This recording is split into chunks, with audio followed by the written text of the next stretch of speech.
Hi friends, आप सभी को मेरे वीडियो में स्वागत है। आप लोग कैसे हैं? आशा करती हूँ आप सब अच्छे होंगे और मैं भी अच्छी हूँ।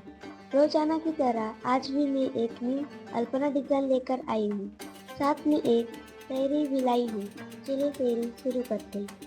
फूलों के डिज़ाइन से कितना सुंदर अल्पना बनाई, फूलों के डिज़ाइन से कितना सुंदर अल्पना बनाई, लग रहा है दिवाली नजदीक आ गई। आप लोग वीडियो में बने रहे। वीडियो अच्छा लगे तो लाइक, कमेंट, शेयर, सब्सक्राइब जरूर कीजिएगा। Thank you.